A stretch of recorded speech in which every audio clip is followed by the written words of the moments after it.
موجودہ دور میں مسلم امہ کے نوجوانوں کی ذمہ داریاں کیا ہیں؟ اس مناسبت سے کل تمہیدی گفتگو کی گئی تھی کلثوم اشرفی مسجد کے پاس، اور اس میں خاص طور پر مفکر ملت شاعر مشرق علامہ اقبال کے چند اشعار کے حوالے سے یہ بات بتائی گئی تھی کل کی محفل میں کہ اقبال کی فکر میں مسلم نوجوانوں کا تصور کیا ہے۔ تو چونکہ قرآن مقدس میں بھی جوان اور جوانی کی اہمیت بے شمار واقعات ہے جو جوانوں سے متعلق، اور چونکہ یہ بات بتائی گئی کہ جو بوڑھے ہوتے ہیں تو بڑھاپے میں بھی انسان چاہ کر بھی بہت کچھ کر نہیں پاتا، اور بچپنے میں بھی انسان کچھ کرنے کا شعور نہیں رکھتا، لیکن جو جوانی کی عمر ہے وہ انسان کی عمر کا ایک خاص حصہ ہے، ایک اہم حصہ ہے۔ اسی لیے اللہ تبارک و تعالیٰ نے جوانی کو بھی پسند کیا اور جوانی کی عبادت کو بھی پسند کیا، لیکن شیطان یہ چاہتا ہے کہ انسان کی زندگی کا جو اصل سرمایہ ہے جسے جوانی کہتے ہیں، اس جوانی کے اندر شیطان انسان کو اغوا کر لے، اس کی فکر کو اغوا کر لے، اس کے خیالات کو اغوا کر لے، اس کے تخیلات اور تصورات کو اغوا کر کے اس کو اللہ کی راہ سے ہٹا کر اس کو شیطنت کی راہ پر لا کے ڈال دے۔ تو اس لیے انسان کو اپنی جوانی کی اہمیت سمجھ میں آنا چاہیے۔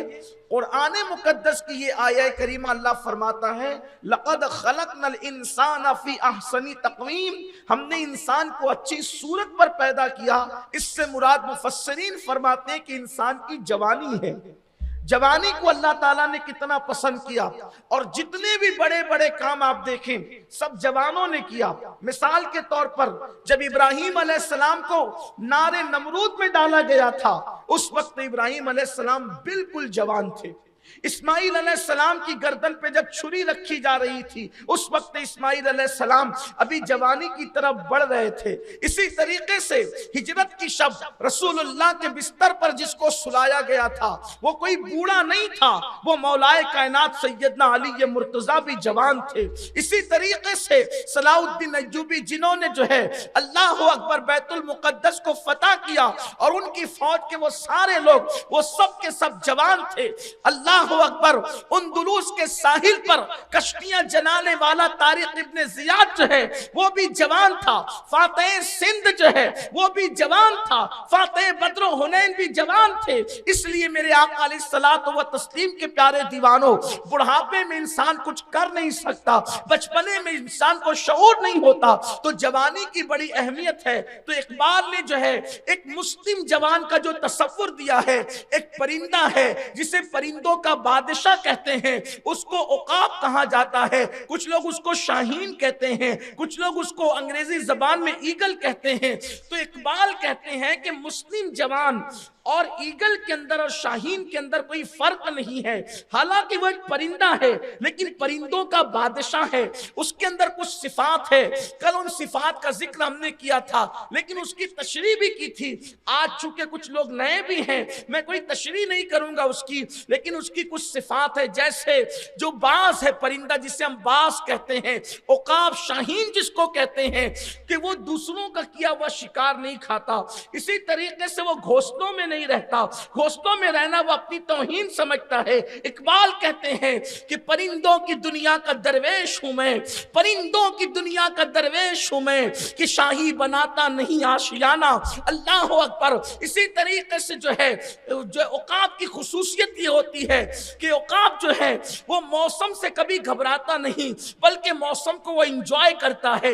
اسی طریقے سے کل یہ پیغام دیا گیا کہ دنیا میں بھی موسم بدلتے رہتے ہیں، بدلتے ہوئے موسموں سے کبھی مت گھبرانا، کبھی غموں کے موسم آتے ہیں، کبھی خوشیوں کے موسم آتے ہیں، کبھی آرام کے موسم آتے ہیں، کبھی تکلیفوں کے موسم آتے ہیں۔ ان موسموں سے گھبرانے کی ضرورت نہیں ہے، مسلمان کا توکل اللہ پر رہنا چاہیے۔ یہ کل چند چیزیں پیش پیش کی گئی تھی، لیکن آج اس سے لگ کر کے ایک اور بات بتانا چاہتا ہوں۔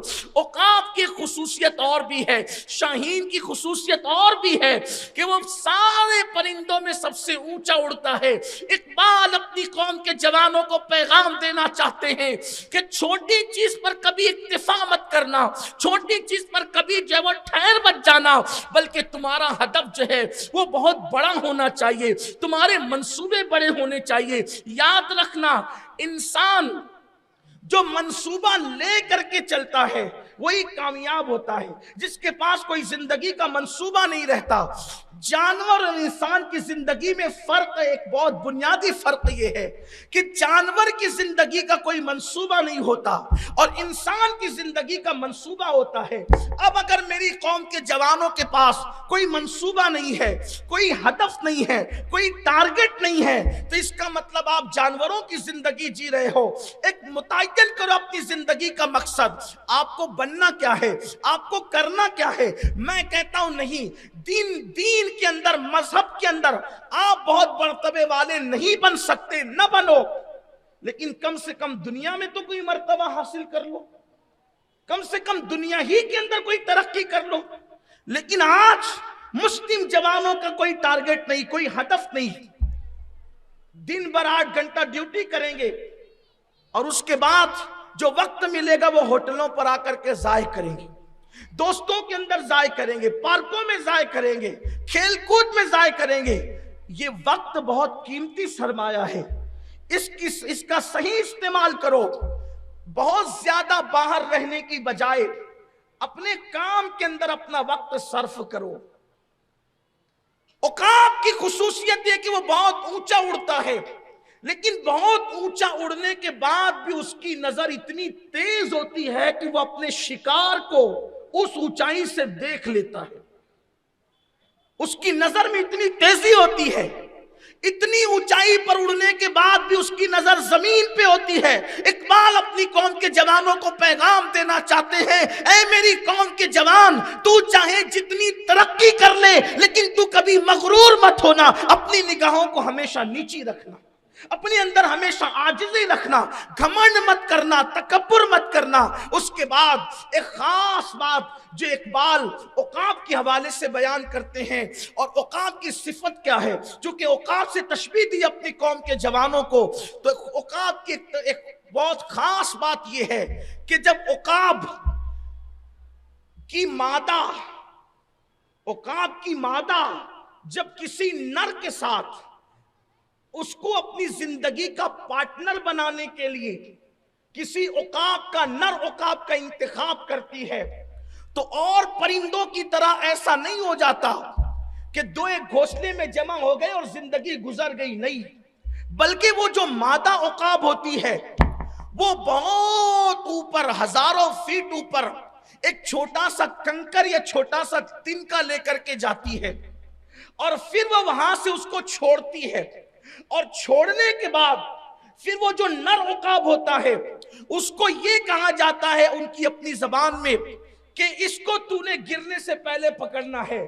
اب وہ ہزاروں فٹ اوپر سے جو کنکر یا تنکا پھینکا گیا ہے یہ اس کو ہوا کے اندر زمین پہ گرنے سے پہلے اٹھاتا ہے، دوسری مرتبہ پھر وہ اور اوپر لے کر کے جا کر کے چھوڑتی ہے اور وہ پھر اس کو پکڑ لیتا ہے، تیسری مرتبہ اس سے اور اوپر لے جا کر وہ چھوڑتی ہے، وہ پھر اس کو پکڑ لیتا ہے، 3 مرتبہ وہ مادہ عقاب اس کو آزماتی ہے، تب کہیں جا کر کے دونوں کے درمیان پارٹنرشپ کا ایک رشتہ ہوتا ہے۔ حیرت ہے کہ پرندوں کے اندر اس قدر سینس اللہ نے دیا، اس قدر سوچ اللہ نے دی، وہ اپنا پارٹنر بنانے کے لیے اس کو اتنا آزماتی، اس کے بعد اس کو اپنی زندگی کا پارٹنر بناتی ہے۔ اب اقبال گویا کہ اپنی قوم کو پیغام دے رہے ہیں کہ اگر کسی کو اپنی زندگی کا پارٹنر بناؤ، یعنی دوست کی حیثیت سے، یا کاروبار میں کسی کو شریک کرو، یا پھر کسی کو شوہر کی حیثیت سے عورت تلاش کرے، یا عورت کو کوئی شوہر تلاش کرے، تو صرف سفید چمڑی پر اور میٹھی میٹھی گفتگو پر اکتفا مت کر لینا، بلکہ اگر تم کسی کو دوست کی حیثیت سے ڈھونڈنے نکلو تو اس کے چہرے کا رنگ روپ مت دیکھو، اس کے اندر صلاحیت دیکھو، اس کی وجہ یہ ہے رنگ گورا ہے، سفید چمڑی ہے، لیکن آوارہ ہے تو وہ بھی آپ کو آوارہ بنا دے گا، وہ مجرم ہے تو آپ کو مجرم بنا دے گا، وہ برا ہے تو آپ کو برا بنا دے گا۔ یاد رکھیے، لوگوں کے رنگ پر نظر مت رکھیے، لوگوں کی کوالٹی پر نظر رکھیے، لوگوں کے چہروں پہ نظر مت رکھیے، لوگوں کے کردار پہ نظر رکھیے۔ اللہ اکبر۔ تو اس لیے دوست تو اچھے تلاش کیجئے۔ اللہ اکبر۔ آج دوستوں کا معیار کیا ہو گیا؟ اگر کوئی مالدار ہوتا ہے تو اس سے دوستی کی جاتی ہے، غریبوں سے دوستی نہیں کی جاتی۔ یاد رکھنا، مالدار ہے لیکن کیریکٹر کا صحیح نہیں ہے، مالدار ہے مگر اخلاق کا صحیح نہیں ہے، مالدار ہے مگر عقیدے کا صحیح نہیں ہے، تو ہوگا کیا؟ اللہ کے رسول صلی اللہ علیہ وآلہ وسلم فرماتے ہیں انسان اپنے دوست کے دین پر ہوتا ہے، اس لیے دوست صحیح تلاش کرو، صحبت والے صحیح تلاش کرو۔ اللہ اکبر۔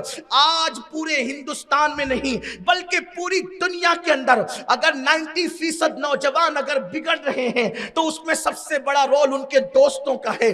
آپ پکچر دیکھنے والے دوستوں کے ساتھ رہیں گے، وہ آپ کو فلم کا عادی بنا دیں گے۔ آپ شراب پینے والے دوستوں کے ساتھ رہیں گے، وہ آپ کو نشے کا عادی بنا دیں گے۔ وہ آپ جوا کھیلنے والے دوستوں کے ساتھ رہیں گے، وہ آپ کو جوے کا عادی بنا دیں گے۔ آپ گنڈے اور دادا لوگوں کے ساتھ رہو گے، وہ آپ کو گنڈا گردی سکھا دیں گے۔ یاد رکھو، دوستوں کا انتخاب اچھا کرو۔ اللہ سے پوچھے، اس کے رسول سے پوچھے کیسے دوستوں کا انتخاب کرے، تو قرآن کہتا ہے یا ایھا الذین آمنوا اتقوا اللہ وکونوا مع الصادقین، اے ایمان والو اللہ سے ڈرو اور سچوں کے ساتھ ہو جاؤ۔ تمہارا دوست تو سچا ہونا چاہیے، جب وہ گفتگو کرے تو سچی گفتگو کرے، وہ زبان کا بھی سچا ہو، وہ عقیدے کا بھی سچا ہو، وہ مذہب کا بھی سچا ہو۔